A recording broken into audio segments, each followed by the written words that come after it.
자, 그러면 수업 시작하겠습니다. 잠깐 기도하고 시작하시죠. 하나님 감사합니다. 저희들 한 학기 시작합니다. 주님께서 인도해 주셔서 저희 미래 목회 유형 연구 과목이 저희들에게 유익할 수 있도록 도와주시고 상업 풍족함을 경험하는 귀한 시간 될 수 있도록 인도하여 주시옵소서. 오늘 첫 시간 주님께서 복 주실 줄 믿사오며 예수 그리스도 이름으로 간절히 기도했습니다. 아멘.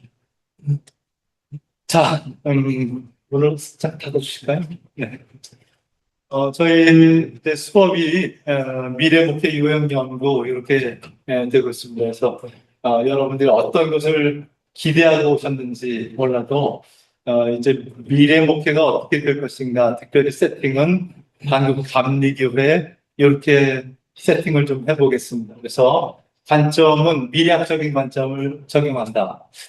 제가 지난 학기에 박사과정에서 그 대한민국 미래사회와 석유적 교회라는 과목을 하면서 미래학을 먼저 공부했어요. 그리고 미래학이 어떻게 연구를 하는지 그 방법론에 따라서 미래를 재구성하고 거기에 따라서 석유적 교회를 좀 이렇게 구성하는 그런 수업을 한 적이 있는데 여기서 미래학 과목을 가르치기는 어려울 것 같아요. 다만 미래학적 관점이 계속 우리들에게 중요한 관점이다. 왜냐하면 여러분이 목회 현장에 나갈 때는 적어도 5년, 아마 지금 사역하시는 거는 여러분이 부사역자로 계시는 거잖아요. 그래서 담임 목사님들이 하시고자 하신 그 일에 대해서 도움을 드리는 거라면 여러분이 주도적으로 목회를 계획하고 이끌고 나가야 되는 그런 때는 뭐 향후 5년, 10년 이렇게 내다보고 계획을 해야 되기 때문에 거기에 맞춰서 저희들이 한번 그 시뮬레이션 해보도록 그렇게 하겠습니다. 그리고 아까 세팅 얘기하면서 대한민국 미래사회 이렇게 얘기했습니다. 현재사회보다도 미래사회. 그래서 20년 후, 30년 후, 50년 후 이렇게 제가 국가통계청의 자료를 가지고 데이터를 지금 만들었어요. 좀 이따 보여드릴 텐데 그 세팅 안에서 여러분이 어떤 목표를 꿈꿀 수 있을까에 대해서 생각을 하게 되겠습니다. 관점은 선교화.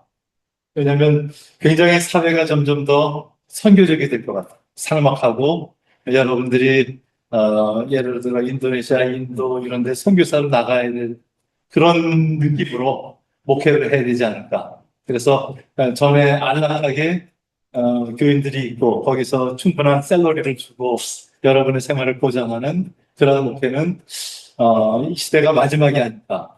여러분이 조금 더 선교사가 되고 구체적으로 현장 안에 들어가야 되는 그런 관점을 생각하면서 거기서 우리는 포괄적으로 목회라는 부분들을 이야기하는 거기 때문에 실천신학 관점이 같이 플러스된다. 이렇게 이해하시면 되겠습니다. 그리고 이 과정 속에서 마지막 우리가 찾고자 하는 것은 미래 목회 실제가 어떤 것일까? 그리고 어떻게 우리가 그것을 유형화해서 구체적으로 어떤 명확하게 미래를 볼 수 있을까? 이 관점이 이제 우리들의 마지막 관점이 되겠습니다. 그래서 미래학, 대한민국 미래사회, 선교학 실천신학은 어떻게 보면 배경이고 마지막 우리가 추구하는 것은 미래 목회 유형을 한번 좀 정리해 보는 것. 그래서 거기에 나에 맞는 미래 목회 유형을 한번 좀 세팅해 보는 것. 여기에 마지막 우리 수업에 초점이 있겠다 이렇게 생각합니다.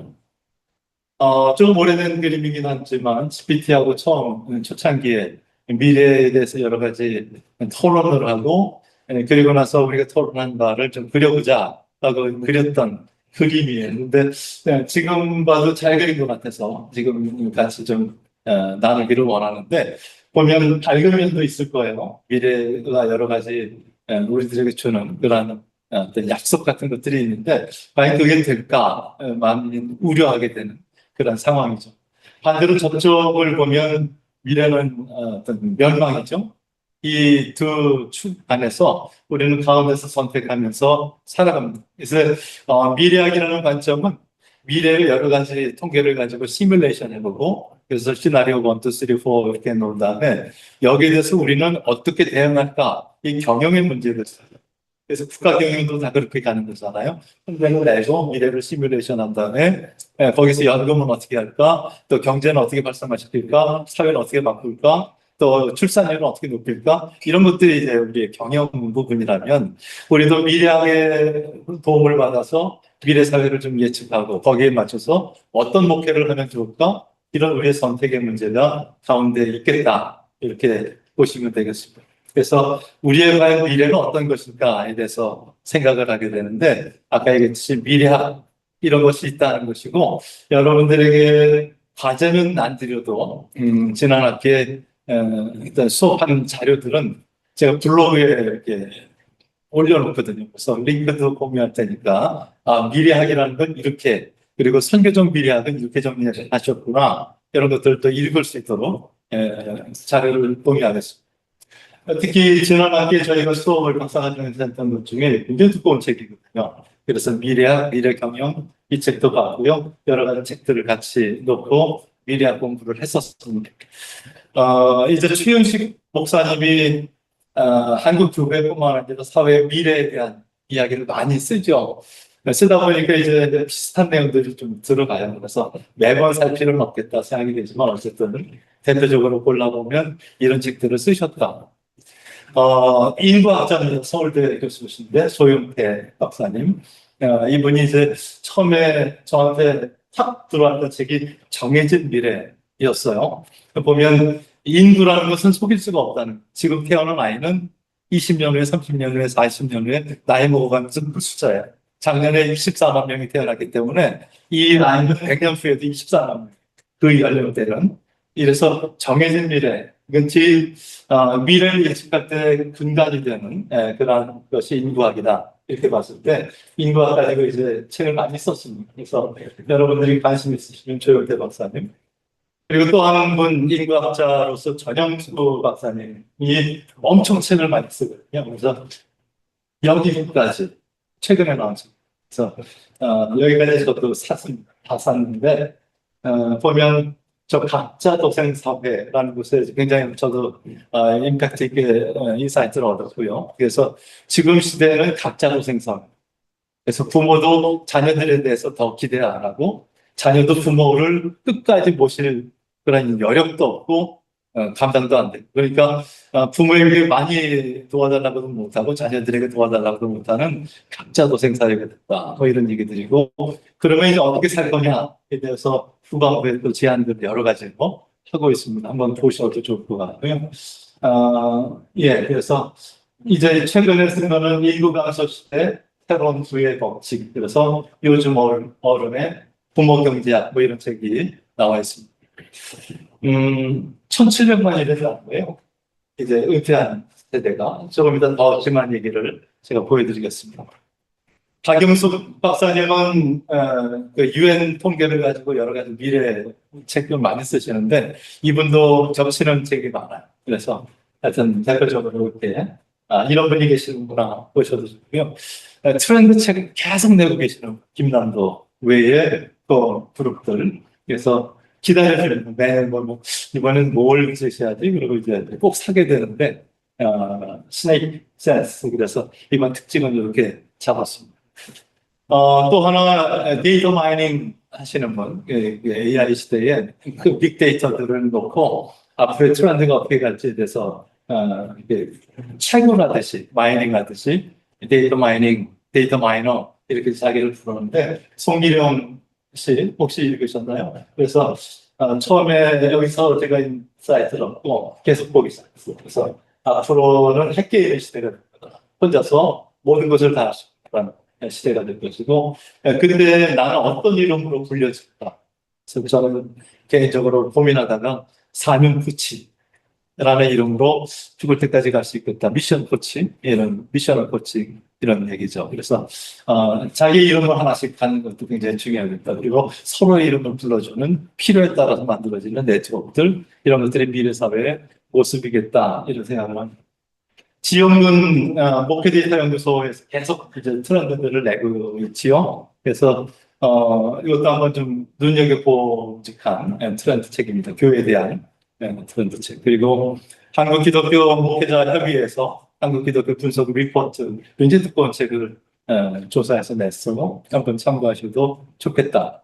중요한 것은 미래를 보는 관점입니다. 어떤 관점으로 미래를 볼까? 수많은 데이터들이 있고 그것을 가지고 재조립하면서 미래를 해석할 때 긍정적으로, 부정적으로 여러 가지 볼 수 있겠지만 나는 어떤 관점으로 볼 거냐는 거죠. 그랬을 때 우리의 관점은 수많은 세계관 중에서 특별히 기독교 세계관이라는 거.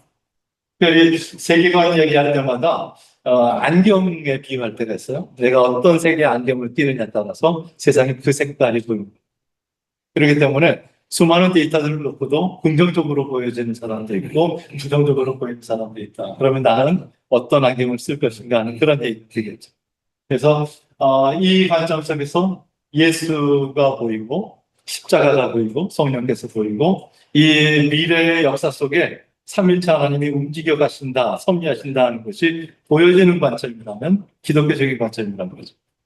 그래서 같은 데이터를 놓고 어떻게 해석하느냐 하는 부분에 있어서 우리는 기독교적인 세계관을 가지고 볼 거다. 이번 학기에 그렇게 볼 거라는 거죠. 예를 들면 마우로 기엔이 책들을 계속 써나가는데 저도 이제 관심 있게 새 책 나올 때마다 보는데 2030 추계 전환이라는 책이 있었어요. 그래서 거대한 추계 전환이 이렇게 일어났는데 이렇게 영향을 주고 갈 거라는 뭐 자세히 설명할 건 아니지만 이해가 되겠다. 근데 후반부에 가면 마우로 기엔이 이렇게 연결해서 영향을 주는 단서는 접근보다는 이게 서로 영향을 주고받으면서 계속 새로운 걸 만들어가고 있다는 다차원적인 어떤 축을 보는 게 더 중요하다 하는 것을 얘기를 해요. 그래서 이런 부분들 우리가 미래 사회 데이터들을 연구할 때도 서로 영향을 주고받으면서 어떻게 빚어질까 하는 부분에 대해서 한번 생각을 하게 되고 이럴 때 통합적 사고라는 개념이 들어가면 앞으로 우리들이 가능한 많은 데이터들을 쪼개지 말고 통합적으로 연결해서 보는 그런 관점들이 중요하겠다는 것이고 그랬을 때 이 통합적 관점에서 어떤 안경을 쓰느냐는 거잖아요. 미래가 그냥 우리가 그냥 우연히 막 전쟁도 일어나고 우크라이나에서 뭐 트럼프가 뜨고 막 중국이 지금 뜨고 이런 어떤 불확실성의 시대. 그래서 역대급 뭐 더위 이게 점점 예측이 안 되는 일들이 계속 많아지는 건데 코로나가 또 올지 이런 것들인데 이런 부분에 대해서 그냥 만들어지는 통합적인 미래인가 아니면 하나님께서 그 안에 역사하시는가 이런 질문을 할 필요가 있겠죠. 그리고 이런 하나님의 섭리와 또 저는 한쪽에서는 바벨탑도 있잖아. 인간이 똑똑하다고 막 탑을 쌓은 거예요. 하나님하고 맞먹으려고 올라갔더니 하나님께서 흩어놓으셨다. 오늘은 달리하고 그러면 우리도 언젠가 가루가 될까? 다시 흩어지는 일이 벌어니까 이런 것들이 그래서 지금 우리가 만들어내는 문명이라는 것이 하나님께서 선하게 이끌고 가는 그런 쪽인지 아니면 바벨탑인지 이런 것들도 좀 고민하면서 보게 되더라고요. 그리고 이런 마오르기엔의 책의 뒤쪽에 맨 끝에 보면 이런 급변하는 사회 속에서 과연 어떤 생활 태도, 관점을 가져야 될까 그런 얘기를 하면서 이렇게 제안을 했어요. 가능한 멀리 봐라. 너무 이렇게 단기적으로 좌고우면하지 말고 멀리 보고 미래가 어떻게 갈지를 보여주겠다. 그 안에 다양한 길을 모색하라. 하나만 붙들고 있다가 그것이 닫히면 끝나는 것이 아니라 굉장히 다양한 옵션들을 모색해라. 그리고 천리길도 한결 지금부터 실천하는 그런 태도를 가져라. 그리고 가능한 막다른 상황을 좀 피해라. 그리고 불확실한 상황에서도 지금 이대로 망하는 거 아니야? 하더라도 당연히 낙관적으로 접근하라. 대한민국 인구 고령화되고 망하는 거 아니야? 하더라도 가능한 낙관적으로 다시 한번 생각해보고 역경을 두려워하지 않고 흐름을 놓치지 마라 하는 그런 얘기를 해요. 근데 이런 좋은 제안을 놓고 정말 저렇게 살아야지 하는 생각을 하다가 이게 성령의 인도하심을 받아야 되는 거 아닐까 이 길을 그죠? 그래서 그냥 내가 막 그냥 그렇게 하려고 막 애쓰는 거 맞고 성령께서 주시는 그 해안을 가지고 바라보니까 이렇게 길이 보이는 그런 모습이면 어떨까 하는 그런 생각을 가져요. 또한 제가 미래 여러 변수들을 놓고 특히 대한민국 변수를 놨을 때는 초고령화 초저출산 또 제4차 산업혁명 그것이 이제 무인 자동차, 자율주행 자동차 또 AI 여러 가지 사이버 로봇까지 이런 것들이 생각되겠지만 이런 미래들이 만들어내는 세계관의 변화, 가치관의 변화, 삶의 안돼 그리고 거기에서 너무 이게 막 폭발적으로 퍼져가니까 생태도 파괴되고 가족도 1인 가족, 핵가족.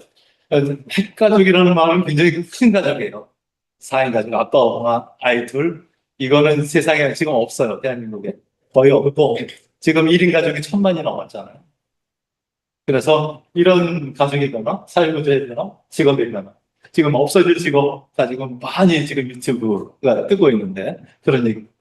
또 여성의 어떤 위치들, 또 지방 소멸, 나고자 이 변화를 따라가지 못하는 수많은 시니어들이 과연 은퇴하고 버텨낼 수 있을까 하는 그런 얘기들. 그리고 거기서 영성. 제가 세계 이제 지구촌 변수를 놓을 땐 이 영성이 굉장히 저 가운데로 들어가요. 왜냐하면 이슬람, 힌두교, 불교 이런 영성들이 굉장히 큰 집단들을 놓으면서 지구를 움직여 가거든요. 근데 대한민국에서는 영성은 저 끝에 있는 것 같아요. 사람들에게 관심이나 있을까 하는 그런 생각이 들어서 여러 가지 변수들을 종합해 보는 여기서도 이제 통합적 사고가 중요한 거죠. 아까 얘기했듯이 그리고 하나님의 섭리를 기대하면서도 우리가 인간이 만들어낸 바벨탑이라는 제도에 대해서도 생각하게 만듭니다. 그래서 이런 모든 과정 속에서 우리가 경영 계획을 세울지라도 그 과정 속에 성령의 인도하심을 구하는 것 굉장히 중요합니다. 자, 드디어 올 것이 왔습니다. 초고령화 문제도 호주 출산 지난해 23만 명 났다 그랬죠. 24만 명. 그래서 이런 부분에 대해서 제가 여러 가지 책들 보다가 절반 세대가 온다 하는 책을 본 적이 있어요. 23년도 책인데 한국일보 창단기획팀이 만들어서 직접 이 책이 값진 것은 이 절반 세대들에게 직접 인터뷰를 한 거예요. 그래서 학자들이 막 위해서 쓴 게 아니라 탑다운식에 쓴 책이 아니라 이 친구들의 생각, 지금 애환, 고민 이런 것들을 담은 책이라서 중요하죠. 왜 절반 세대냐면 1970년대에는 거의 100만 명대 태어났고 1년에 90만 명, 100만 명 막 이렇게 났는데 2002년도 오니까 50만 명이 된 거예요. 100만 명 쏘시고 그리고 지금 우리 2022년에 24만 반이 돼요. 그래서 이 부분들에 대해서 여러분들이 굉장히 심각하게 보고 계실 텐데 지금 아까 얘기했듯이 미래학을 얘기하면서 인구학이 어떤 미래학의 척추 같은 거다 생각이 들어서 GPT에게 척추 한번 그려봐 그랬더니 잘 그리더라고요. 척추 같은 그래서 이 척추가 휘어지면 갈비뼈도 휘어지고 다리도 휘어지고 이런 거고 척추가 바로 서면 다른 뼈들이 바로 섰듯이 이제 이 척추의 상태를 놓고 미래를 예측하는 그러면 이쪽이 삐뚤어지겠다 저쪽은 강화되겠다 뭐 이런 얘기들이 되잖아요. 그래서 척추를 인구학이라고 보자는 거죠. 그랬을 때 제가 이제 국가통계청 자료가 2022년에 통계를 내서 72년까지 50년을 추계를 냈어요. 이 미래 예측을 하는 거죠. 그래서 2022년에 2075년까지 50년 통계를 냈는데, 그거를 이제 GPT하고 같이 이런 시뮬레이션을 가지고 75년까지 한번 끌어보자. 왜냐면 지금 2025년이니까. 그래서 2025년 통계 플러스 75년까지 좀 3년을 미뤄서 이렇게 작업을 했습니다. 그랬을 때, 제가 이렇게 자른 이유는 뭐냐면, 50년 후에 이렇게 망할 겁니다. 그러면 아무도 안 걱정해요. 저 같은 사람은 죽을 건데 뭐, 그 전에. 그래서 여러분들은 이제 걱정하는데요. 50년도 살아계실 거니까. 그리고 제 손주가 지금 5살인데, 지금 2살, 1살이고, 얘는 분명히 저 시대에 있을 거야. 50살이 될 거야. 55세가 될 거야. 과연 저 세대에 생존 가능할까 생각하면서 너무 마음이 아픈 거죠. 그래서 이런 부분, 그리고 그 시대의 통계를 쭉 낸다면 마지막 정리를 하면서 그 시대를 나이별로 네가 생각하는 나이로 한번 그려봐. 이런 거예요. 그랬더니 이건 지금 뭐죠? 중간 나이가 47세인가 돼요. 그러니까 이 정도 그렸던 것 같아요. 그리고 나서 그럼 이쪽은 그랬더니 넘어가는 나이보다 더 늙게 그린 이해되시죠? 사회가 더 늙어간 거예요. 그래서 이런 정도의 나이가 됐거든. 75년이면 적어도 국가적으로 경쟁력이나 모든 상황이 그렇게 될 거다 놓고 보십시다.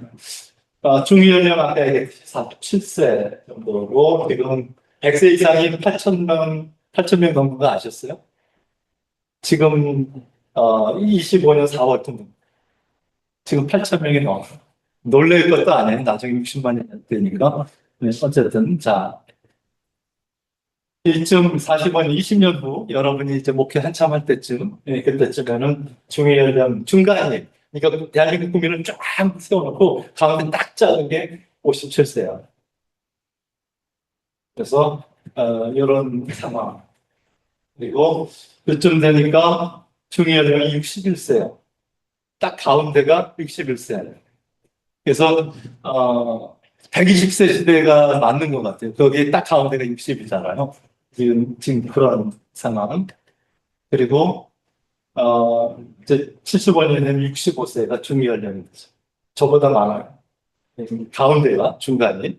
자, 그래서 이제 최악의 시나리오 그려보자고. 통계청 자료가 72년, 71년, 72년, 70, 71, 72, 그 3년 동안에는 최상의 시나리오와 최악의 시나리오까지 굉장히 많은 옵션들을 가지고 통계를 했더라고요.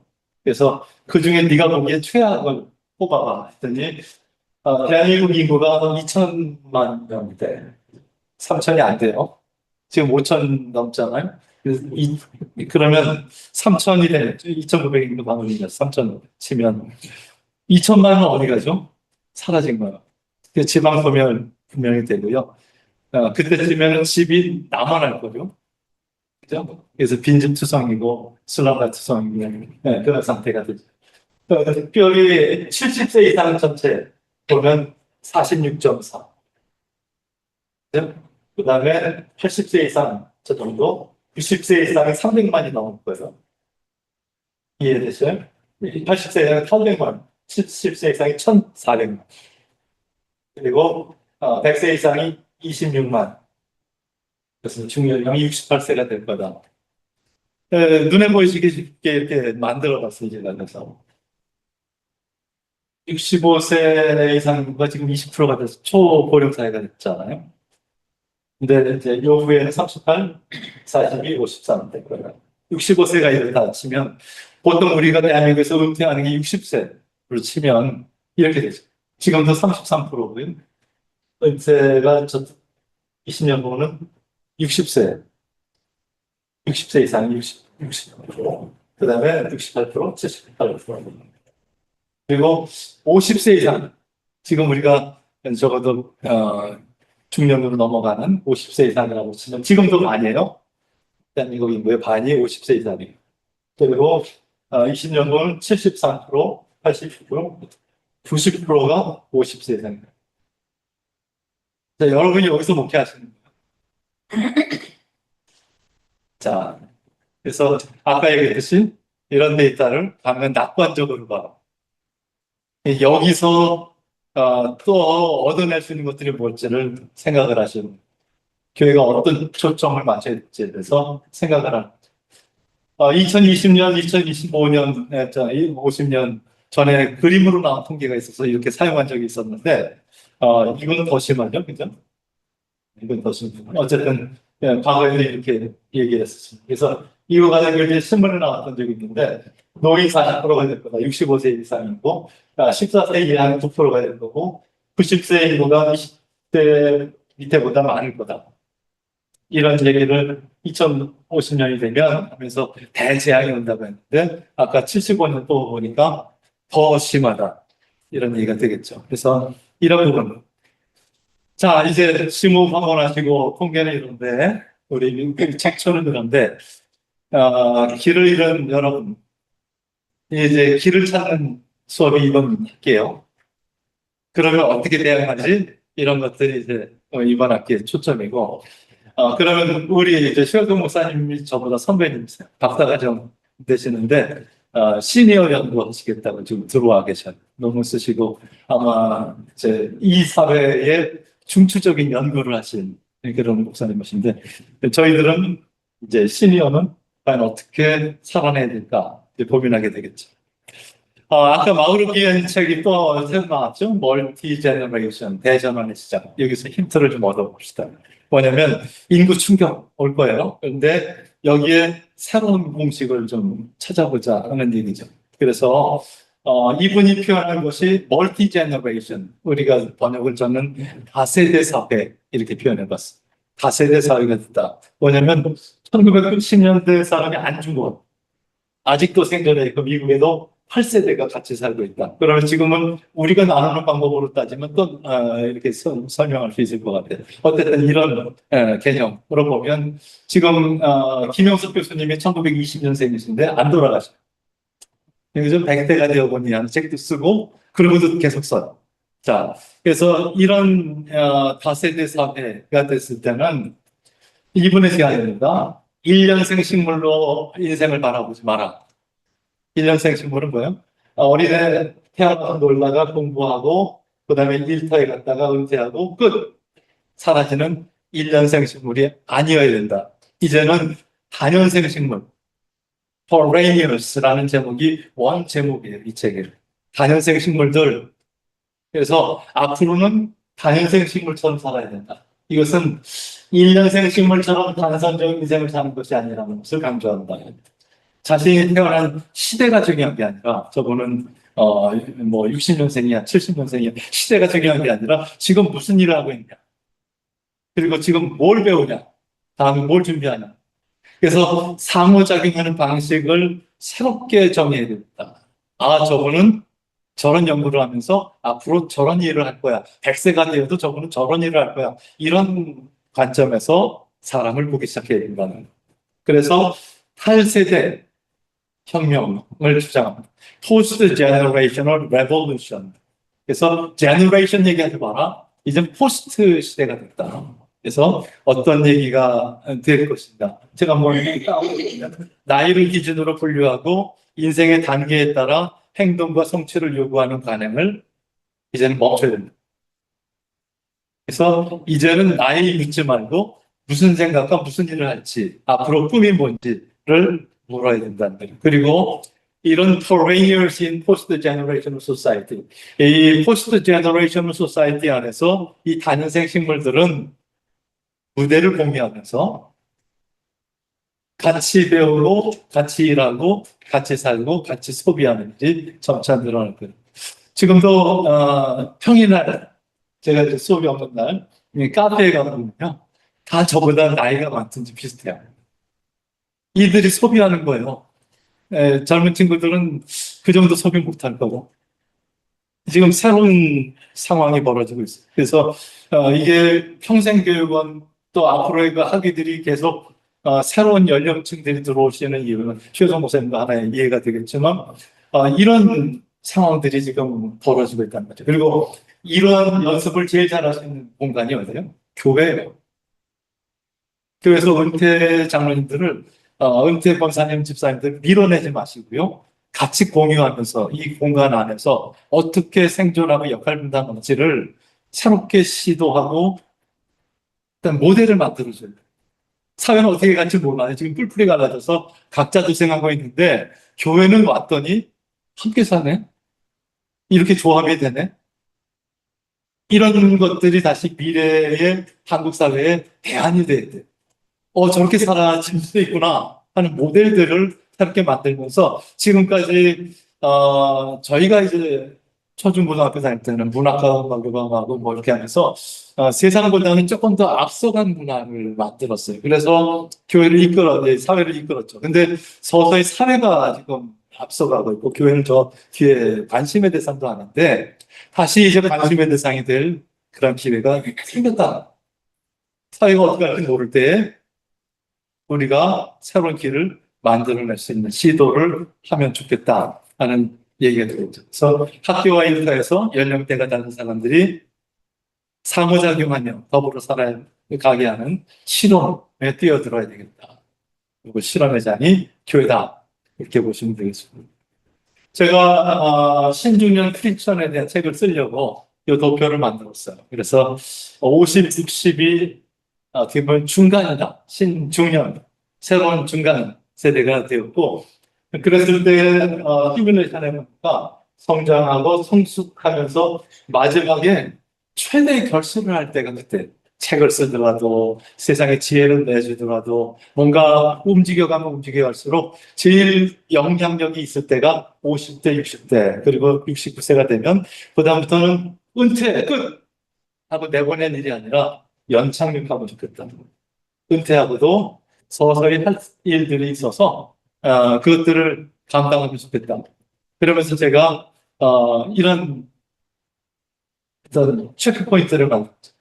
제가 가장 중요한 것은 죽을 때까지 내가 어떤 사람인지에 대한 평생 사명자, 그리고 죽을 때까지 사명자, 그 사명이 어떤 것인지에 대해서 분명히 그릴 수 있으면 은퇴해도 그 사람은 그 공부하고 그 준비하고 그 일을 할 수 있겠다. 그래서 사명 관리가 제일 중요하고, 그렇더라도 110세까지 안 살 수도 있잖아. 오늘 밤에 데려갈 수도 있어요. 그때도 기쁘게 갈 수 있는 죽음 준비. 이 두 가지만 되면 나머지 것들은 부차적인 얘기죠. 그래서 1, 2가 가장 중요하고, 이 관점으로 제가 책을 최근에 냈죠. 여러분들에게 당장 필요 없을 것 같아서 이렇게 추천을 하지 않지만, 목회자 은퇴 준비 매뉴얼입니다. 셀프 코칭 매뉴얼. 그래서 제가 답을 드리는 건 아니고요. 질문을 하고 있어요. 매 챕터마다 주제별로 같이 질문하세요. 그리고 같이 답을 찾아요.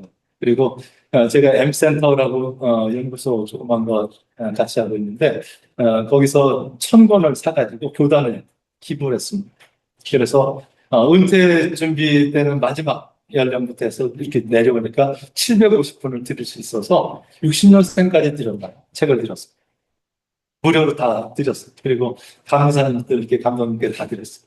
그래서 같이 준비합시다 하는 얘기를 지금 하고 있는데, 페이스북 혹시 저랑 친구시면 친구 하셔도 오셔서 이거 좀 요약해 놨습니다. 각 챕터별로.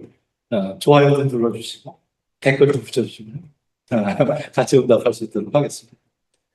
어쨌든 포스트 제너레이션 소사이티는 이런 글입니다. 제가 그래서 GPT한테 요즘 최근에 요청을 했어요. 가운데 시니어들을 그래요. 왜냐면 어차피 고령사회가 주축이고, 그러나 중년들과 청소년들, 청년들도 좀 넣어주고, 그 대신 앞으로 이 줄어든 인구를 뭘로 채워야 돼요? 이민자들로 채울 거예요. 유럽이 그랬어요. 그죠? 미국이 그렇고. 그래서 1세대들은 점점 고령화되고 인력이 사람이 줄고 있는데 그걸 채울 수 있는 방법은 이민이었어요.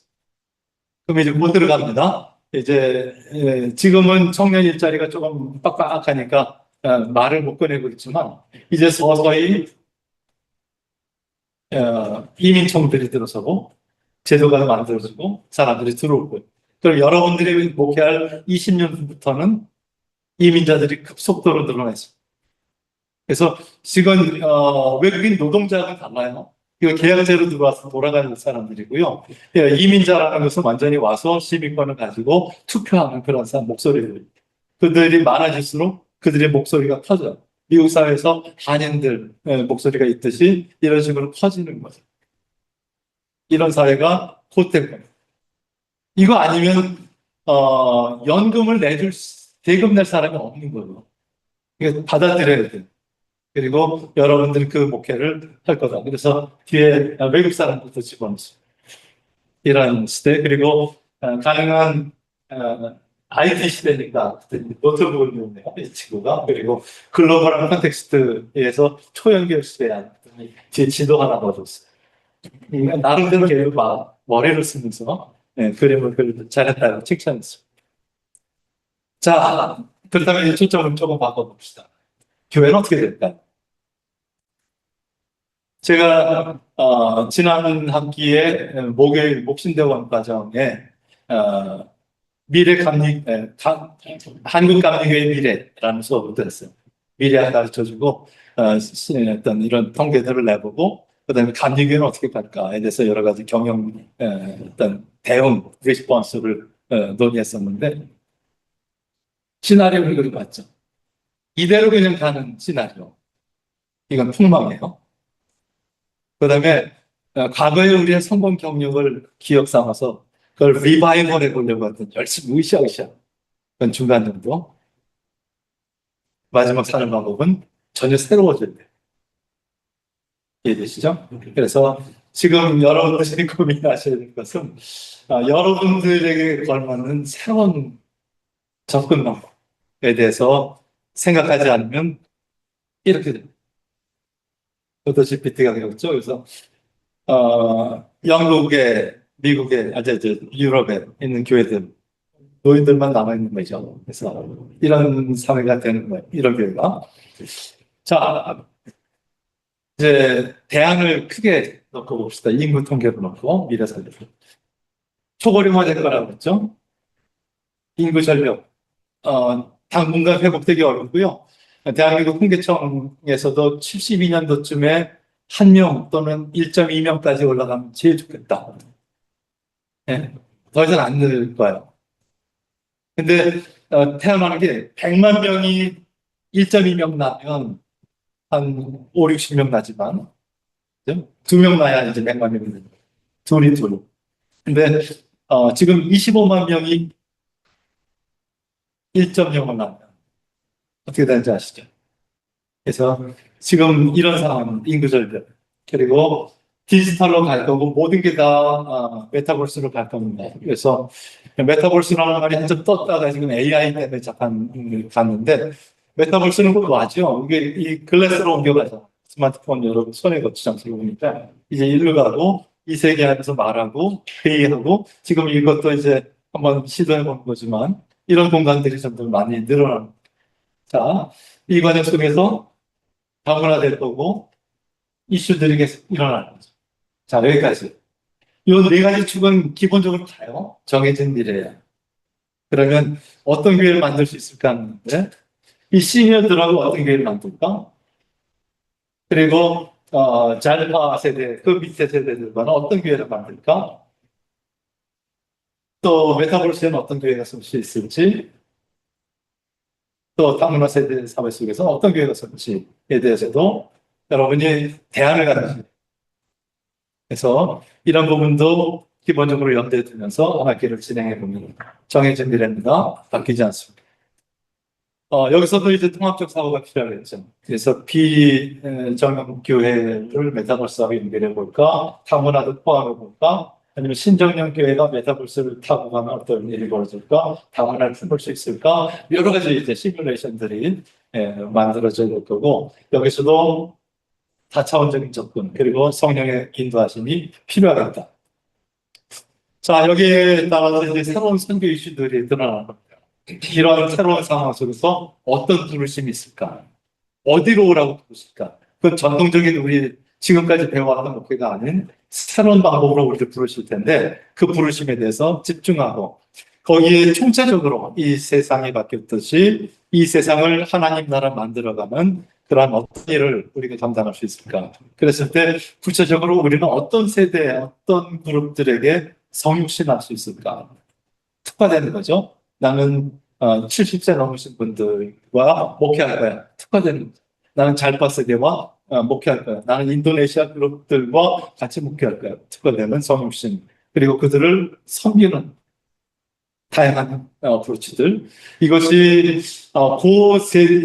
그룹 안에 들어가서 성육신하면 끝나는 것이 아니라 이 그룹들은 세계와 연결되어 있기 때문에 우리는 글로컬이라는 말을 할 수밖에 없고 자세히 나중에 설명하겠지만 그런 일을 감당하는 교회를 선교적 교회라고 합니다. 거기에 그룹 멤버들은 건물이 아니라 모든 사람이 다 사명자들, 선교사들이고 그들이 가지고 있는 전문 능력들은 주님의 뜻 가운데서 쓰여져야 합니다. 그래서 교회 나오면 그냥 성가대하고 여성교회하고 남성교회하고 시각봉사하고 자동차 봉사, 주차장 봉사 이게 끝이 아니라 내가 가지고 있는 능력을 가지고 어떻게 주님께 쓰임받을지에 대해서도 전문 선교라는 관점으로 그리고 내가 가지고 있는 작은 공적인 기관이 어떻게 쓰임받을지 NGO 그리고 내가 하고 있는 비즈니스가 어떻게 주님께 쓰임받을 수 있는지 방안에 대해서도 생각을 하게 되겠다. 요 비슷한 얘기를 이제 제가 메타버스 선교 사역을 확장하라는 책을 2년 전에 썼을 때, 그때 이제 제4의 선교 물결 책이 조금 먼저 나왔어요. 근데 제가 책을 쓰고 나서 읽었더니 너무도 저랑 관점이 같더라고요. 그래서 제 책 안에 한 부분에서 인용을 했는데, 핵심 강조점을 보면, 이제는 모든 연령대 성도들이 선교사가 됩니다. 그래서 젊은이, 어린아이뿐만 아니라, 시니어, 노인들까지도 모든 성도들이 다 증인이 되고 세상을 바꾸는 그러한 하나님 나라의 역동적인 선교사가 됩니다. 모든 국적의 모든 사람들에게 선교합니다. 이미 이 대한민국이 다문화될 거고, 또 그들의 네트워크는 전 자기 왔던 나라들이 될 거고, 이 전체가 또 메타버스 안에서 연결될 거고, 구체적인 삶의 모든 영역에 들어가서 선교하고, 혁신적인 첨단 기술을 사용해서 선교합니다. 그래서 제가 선교국하고 최근에 저희 M센터하고 MOU 맺으면서 말하는 것이, 디지털 선교 사역자 과정을 하나 만들자. 감리교 안에서. 그리고 교단이 인증해주자 하는 얘기를 지금 진행하고 있습니다. 왜냐하면 특히 이제 은퇴 준비하시는 분들이 디지털에 취약하잖아. 그분들은 근데 가지고 있는 보화가 있어. 30년, 40년, 50년을 설교했어. 가르쳤어. 그 디지털 컨텐츠들이 너무도 많은데 블로그에만 쫙 올려놔도 이게 챗GPT가 한번 쭉 검색을 할 때 빅데이터에서 굉장히 큰 역할을 하거든요. 이거 그냥 사장시키면 안 돼요. 그러면 다 블로그 만들어야 되겠다. 유튜버 만들어야 되겠다. 여기부터 시작하는 가장 초보부터. 그래서 디지털 선교 사역자 이름 붙여봤어요. 혁신적인 첨단 기술 그리고 친밀한 인간관계를 맺으면서 선교한다. 작은 이름들을 가진 사람들이 서로 이름들을 불러주면서 격려하면서 세상을 바꿔나가는. 자, 뭐 이 얘기는 좀 그냥 합시다. 그냥 전통적인 선교가 있었고요. 국내 선교가 타종교인들에게 또 무종교인들에게 전도지 나눠주고 예수님 믿으세요. 전도 축제하라. 오케이. 근데 잃어버린 가나안 성도는 누가 책임이죠? 이거 좀 해야 돼요, 여러분들이. 왜냐하면 그 삶 속에 추억이 있어요. 주님 만났던 추억, 교회 공동체에 대한 추억. 아파서 지금 떠났지만 제일 전하기 쉬운 사람이 이 사람 사실은. 그들에게 많은 교회가 되어요. 전통적인 직분교회로는 안 들어오지만 그들이 원하는 교회로 가면 제일 전하기 쉬운 게 여기. 그 다음에 잘 받아야 돼 어떡하죠? 여러분들에게 맡깁니다. 저는 무서워요. 20대가 무서워. 이제는 커뮤니케이션이 잘 안 돼. 물론 나는 하려고 애쓰지. 근데 그분들이 나를 어떻게 볼지에 대해서 알아요. 그래서 여러분들이 또 여러분들이 같이 가야 될 장로님들 사람들이에요. 지금 10대, 20대가 여러분이 키워나갈 장로님, 권사님, 집사님들이고 여러분의 미래 교회 주역들. 그래서 여러분이 그들을 책임지고 가지 못하면 사실은 여러분들의 몫이에요. 물론 하나님께 보면 우리는 같이 공동 책임져야 되겠지만 여러분이 20년, 30년, 40년, 50년 후에 그들이 60, 70, 80이 됐을 때 그때 교회를 염두에 두면서 여러분이 이들을 만들어가요. 한민족 얘기는 많이 제가 감신대 한민족 연구소 소장이기도 합니다. 그래서 땅에 들어왔던 탈북민, 조선족, 고려인 그리고 그들이 가지고 있는 네트워크들, 스탄자 들어가는 나라, 러시아부터 고려인들, 그리고 중국에서 조선족들, 그리고 통일한국 시대의 탈북민들, 이 전체가 만들어내는 전 세계, 이런 연두를 두고 지금 우리 땅에 들어간 조선족을 어떻게 할까? 고려인들 어떻게 할지, 탈북자를 어떻게 할지, 또 국내 땅에 들어와 있는 외국인 유학생들, 다문화 가족들, 그 가족들, 친척들은 다 자기 나라에 있는데, 이것이 어떻게 엮어질지에 대해서도 여러분이 조직적으로 체계적으로 준비하지 않으면 여기는 진짜 아무도 손을 잘 안 대. 전통적인 교회에 가서 전도사님 하시고 목사, 부목사님 하시고 이렇게 갈 생각을 하시지 이런 널려 있는 밭을 움직여 가지고 여러분들이 한번 고민해 보시죠. 또 세계로 나가더라도 전통적인 선교사들이 한 지금 3만 명 맥시멈 잡았을 때 전 세계에 깔려 있거든요. 이게 KWMF라고 아는 세계 선교사 협의회 안에서 하나가 되고 있는데 이분들이 깔아놓은 게 엄청납니다. 여러분이 어느 나라든지 적어도 여러분이 기억나는 낯익은 나라의 선교사로 나가려고 하면 이미 대한민국 감리교 선교사들이 다 깔아놨어요. 거기에 감리교 선교사회가 있고요. 선교사 나라 대표가 있고요. 다 조직이 돼 있어요. 가서 그분들이 한 이야기를 먼저 듣고 그들이 가르쳐준 대로 가도 되고. 그러니까 지금 세계 선교 어렵다고 얘기하지만 그분들이 처음에 맨 땅에 헤딩했을 때 비하면 여러분은 진짜 땅 짚고 헤엄치고 무슨 말씀인지 아시죠? 그래서 선교, 저등교회 선교도 이미 하나님이 대로를 깔아놨다. 그냥 가면 된다. 그 다음에 NGO의 대로, 뭐, 월드비전, 굿네이버스, 기안대책, 토종 NGO들이 전 세계에 깔아놓고, 코이카. 그래서 여러분이 월급 받으면서도 선교사의 역할을 감당할 수 있습니다. 비즈니스. 요즘같이 K 비즈니스가 어떤 그 피크를 칠 때가 없던 것 같아요. 그래서 이제는 내려갈 일만 남았다 고민하는데 몰라요. 늘 반전을 해요. 그래서 기대해 보십시다. 그리고 한류는 뭐 말할 것도 없죠. 뭐. 그래서 뭐 데모노스 저도 보다가 이거 재밌어. 그리고 중간에 지금 잠깐 스톱해놨는데 근데 세계는 아주 열광한다는 거죠. 그래서 이런 상황 그리고 메타버스 IT 초강 근데 이제 AI 초강국이 돼야 될 텐데 이건 떨어진 것 같아요. 근데 걱정하지 않아도 될 것이 이재명 정부가 또 투자한다고 그랬고 처음에 아이폰 나왔을 때 이거 진짜 우린 크게 뒤졌다 했는데 1년 동안 국내 반입을 금지시키고 정부가 그다음에 삼성이 따라갔어요 1년 만에. 그리고 지금 아이폰보다 삼성이 지금 점유율이 높잖아. 그러니까 지금 AI 뒤진 것 같아요. 한국은 빨라요. 따라잡을 수 있을 것 같아요. 기대해 봅시다. 그래서 이런 부분에 대해서도 생각을 해봅니다. 자, 이제 오늘 마지막 초점, 파이널 초점을 봅시다. 목회 유형 얘기를 했잖아요. 목회. 어떻게 정리할까에 대해서도 우리가 수업을 하면서 계속 조금 더 다듬고 가야 되지만 기본적으로 목회는 여호와는 나의 목자시니 그래서 그 시편을 그림으로 그려줘 보던 GPT가 이렇게 그렸다. 예, 이런 목회지. 근데 신약을 와서 주님의 명령 속에서 보면 베드로에게 내가 나를 사랑하느냐 세 번 부르시고 내 양을 먹이라 치라 먹이라 했던 이야기. 그건 뭘까? 이것을 조금 더 다른 쪽하고 연계해 보면 가서 모든 민족에게 가서 세례주고 세례를 베풀고 내가 너에게 분부한 모든 것을 가르쳐주고 지키게 하는 게 내 양의 목이라는 얘기가 될까 이렇게 연결해 봅니다. 그래서 목양이라는 것을 내 교회 안에 들어온 가두리 양식장의 교인들만 상대하는 게 아니라 모든 나라와 민족에게 가서 그들을 어떻게 가르쳐 지키게 하나 주님의 양들을 바라보는 포괄적인 어떤 관점이다 이렇게 보시면 되겠고요. 그래서 예수님처럼 사역하라 이 2018년도 제 책 제목이기도 해요.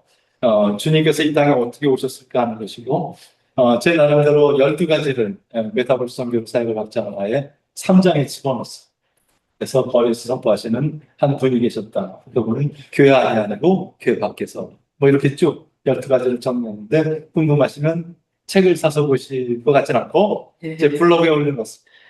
링크를 드릴 테니까 읽어보시고요. 그것을 웨슬리에게 적용할 수 있었어요.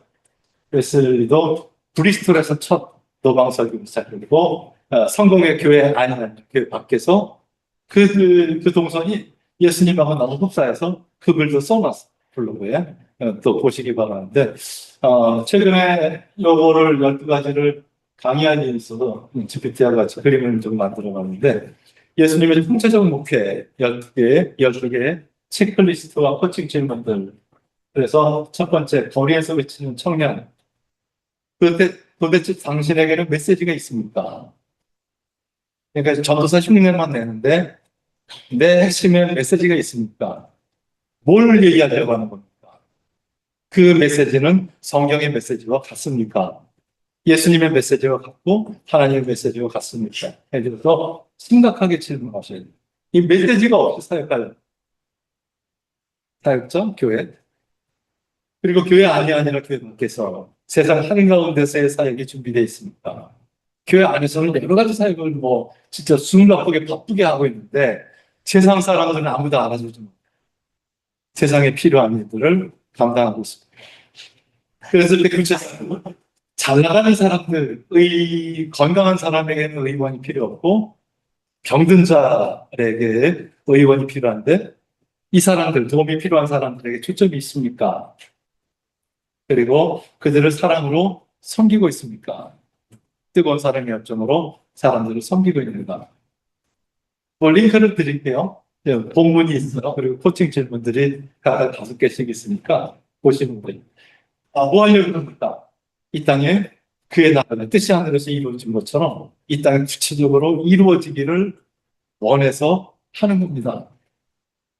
그랬을 때는 부분적으로 전도지 주고 교회 등록하면 끝이 아니라 총체적으로 세상이 바뀌어야 되는 거예요. 총체적 선교. 그것이 어떻게 바뀐다는 겁니까? 거룩하게 된다는 말입니다. 그것을 야고선 일맥상통하고 감리교회적일 수 있죠. 그리고 그렇게 감당하는 사람들은 성령의 인도하심 받아서 초대교회 사도행전처럼 사람 중심으로 나라와 민족에게 흩어져 갔습니다. 그리고 가는 곳마다 마을마다 교회가 세워졌습니다. 웨슬리도 말을 타고 가는 곳마다 소사이티가 쓰고 클래스 미팅이 쓰고 밴드가 썼습니다.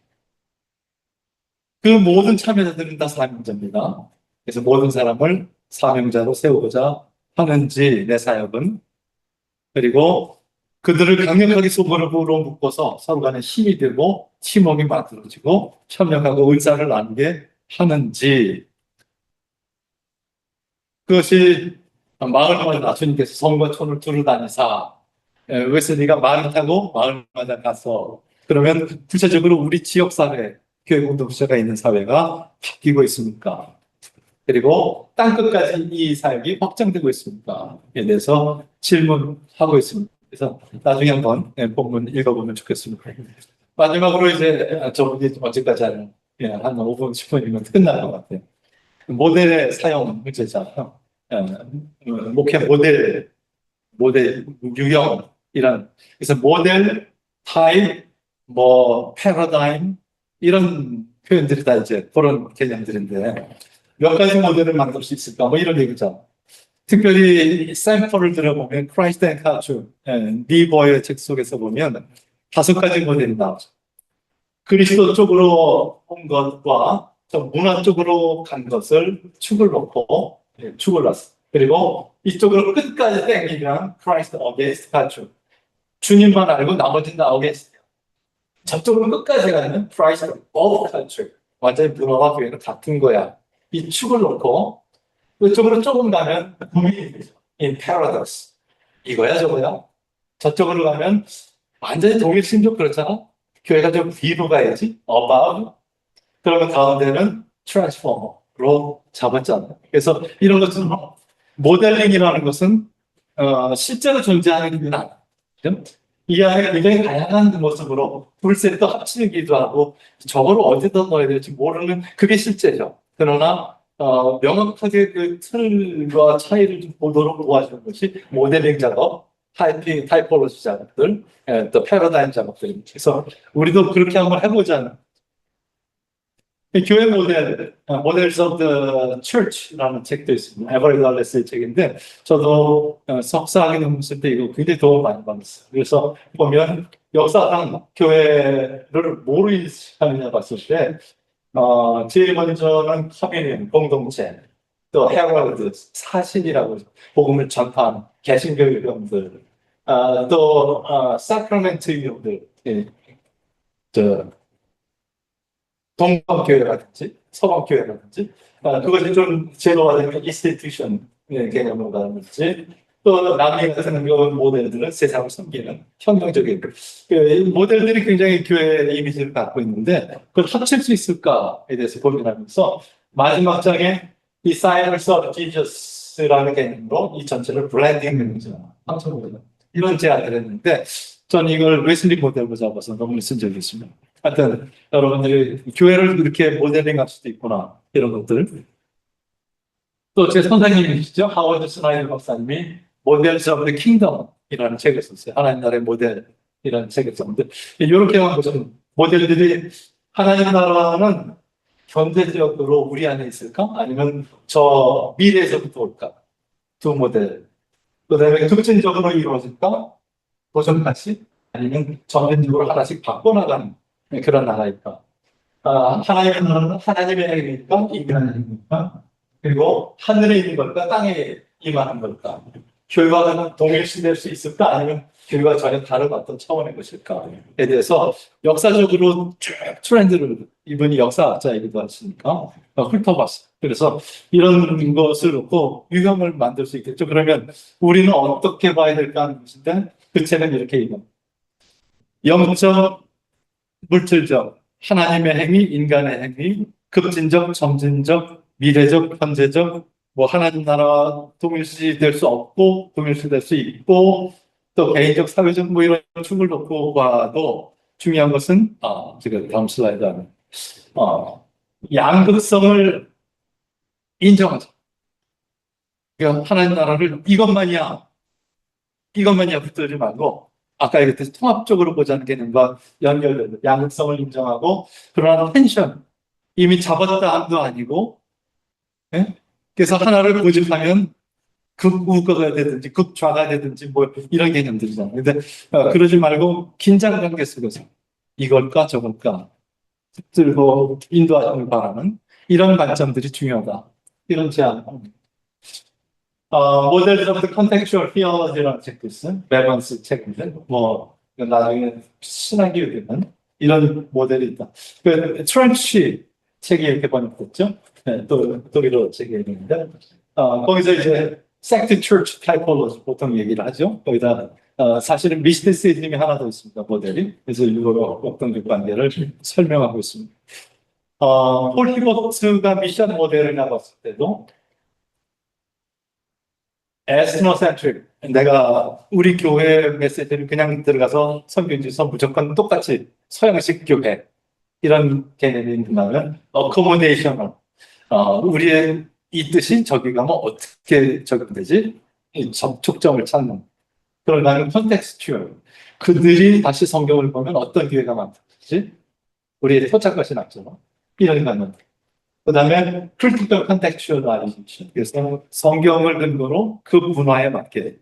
그러니까 한국 교회가 아니고 서양 교회가 아니고 그 성경이 그 교회. 이 얘기를 하면서 아까 얘기했듯이 덮어쓰기 자문화 중심적인 그러면 접촉점 이거 접속되기는 아니고 중요한 것만 바꿔보자. 그 다음에 상황화 내가 성경을 보면 이런 얘기 이런 것들이 모델이 될 수도 있고 요건 그냥 하나의 모델 샘플로 한번 잡아보는 건데, 축을 이제 겹쳐서 맞죠? 사회적 가치 창출, 사회적 기업 경영, 경제적 가치. 그래서 끝에는 NGO, 전통적인 NGO, 저쪽엔 전통적 기업, 가운데 양쪽을 포괄하는 게 사회적 기업. 그럼 사회적 기업과 이 사이에는 수익 창출 활동을 하는 기업입니다. 저쪽과 저쪽은 사회적 책임 활동을 하는 기업. 그래서 이렇게 축을 놓고 관점을 놓으면 그 안에 집어넣을 것들이 생겨요. 그럼 이제 우리가 미래 목표 유형을 만들 때 어떤 축을 놓고 어떤 관점을 놓고 거기에 어떤 패턴을 놓으면 모델이 일목요연하게 정리가 될까? 이거 같이 고민을 해보도록 하겠습니다. 자, 이 수업 한번 정리해 봅니다. 네트워크든 교실 수업 처음 해보는 거죠. 그래서 이제 여러분들이 계시는 거잖아요. 그래서 여러분들이 같이 저희들과 함께 수업을 만들어가는. 그래서 지금은 오리엔테이션 교육 정도 끝나겠지만 이제 만약에 이쪽에 한 그룹, 이게 한 그룹, 이 그룹 과제를 주면 줌에서도 두 그룹 정도 남아서 소그룹 소위하고 발표하면 여기서 발표, 여기서 발표, 저기서도 두 그룹이 발표 이렇게 하면서 같이 좀 아이디어를 만들어 나가는 그런 실험도 좀 해보도록 하겠습니다. 내 수업이든 교실 수업 그리고 줌으로도 접속. 그래서 오늘 밸런스 있게 잘 오신 것 같아요. 저는 우리 조교 전사님하고 나하고 딱 둘이만 실황 방송하고 나머지는 다 줌으로 들어오시면 어떡하나 비 와가지고. 근데 이 정도 오셔서 딱 좋습니다. 여기에 오신 분들은 제대로 한 학기 끝까지 이렇게 좀 보시면 좋겠다 하는 생각이 있습니다. 또 구글 클래스룸 사용합니다. 들어가셔서 확인하시고요. 앞으로 과제들은 거기서 넣도록 하겠습니다. 근데 바쁘다 보면 구글 클래스룸 미처 못 들어가시는 분 계실 것 같아요. 단톡방은 보실 것 같아요. 그래서 단톡방에 구글 클래스룸에 이번 주 과제 올렸습니다. 이 정도라든지 긴급하게 오늘 제가 입원했습니다. 오늘 수업은 영상으로 씁니다. 뭐 이런 것들. 그래서 급할 때는 단톡방.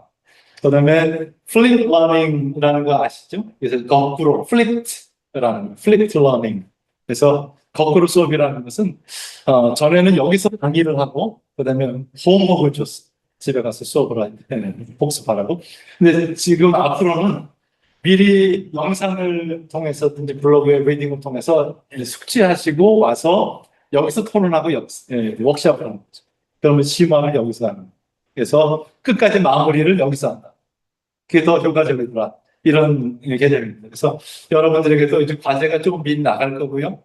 그 다음에 여기 와서 그걸 가지고 토론하는데 그렇게 되면 왜 우리들에게 3억 점짜리인데 영상을 하나 더 주십니까? 이럴까봐 여기 수업은 최대한 1시간 반 내지 2시간 안에 정리하도록 하겠습니다. 그래서 9시에 시작하면 10시 반에 하면 끝나는 겁니다. 그렇고 그 대신 형상이나 리딩 과제가 하나 더 갈 수 있다. 그래서 미리 하시고 오시면 여기서 이렇게 수업 듣는 지루한 시간보다는 서로 제자들 다 떠들고 작업하고 발표하고 또 디베이트하고 이런 시간을 여기서 갖도록 하겠다. 이렇게 이해하시면 되겠습니다. 자, 플립 러닝가 됐습니다. 워크숍 그룹 또는 전체 이렇게 놓도록 하겠다는 얘기 했고요.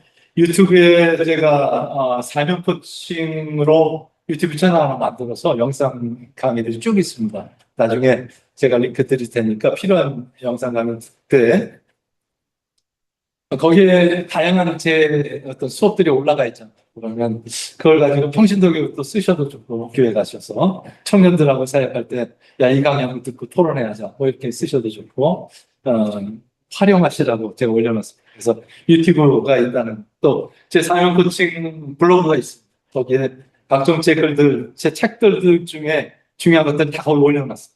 제 책 살 필요 없도록. 그래서 사셔야 되는데. 어쨌든 이렇게 더 올려놨으니까 그 필요한 대로 이렇게 링크 공유하고 또 읽어보실 거 읽어보시고 또 수업별로 제가 그 폴더를 만들어 놨어요. 그래서 저 수업에서는 저런 자료들을 공유하셨구나 이런 것도 보실 수 있으니까 조금 더 확장할 때 쓰시라고 소개하고 또 프로젝트 수업 마지막 학기 말 정도는 여러분이 여러분 걸로 적용하셔야 돼요. 그래서 나는 적어도 10년 후를 이렇게 준비한다. 플래닝을 한번 짜보는 시도를 해보겠습니다. 결과적으로 여러분 참여자의 역량 강화, 성취를 목적으로 한다 생각을 하는데 제 사위도 부목사입니다. 그래서 보면 야, 이 친구가 20년 후, 30년 후, 40년 후에 어떤 목회를 해야 할 수 있을까에 대해서 제가 이제 여러분들을 자녀 보듯이 그 마음으로 이제 보는 건데 하여튼 최대한 같이 고민해 보십시오. 아직도 아무도 가본 적이 없어. 이런 사회를 아무도 경험한 적이 없어. 전 세계도 없을 거예요. 이렇게 빨리 고령화되는 사회는 없어요. 그래서 전 세계가 축복하고 있는 실험 집단이기 때문에 여러분이 실험 집단에서 성공하면 전 세계가 복음을 듣는 겁니다. 그래서 한번 그런 사명감을 가지고 긍정적으로 보시면 좋겠습니다. 이 수업을 다룰 것은 실라버스에 수업 계획서에 올려놨으니까 잘 보시고요. 궁금한 건 다음 주에 또 이렇게 토론하도록 하겠습니다. 시간이 가서 이 정도. 이 수업에서 하고 싶은 말이 있으면 이렇게 서로 얼굴을 보면서 간단하게 자기소개하고 해봅시다. 5분 정도로. 자기소개 한 10초 정도. 우리 줌에서 어떻게 보이는지 한번 해봅시다. 김덕영 전사님 자기소개 잠깐만 하시죠.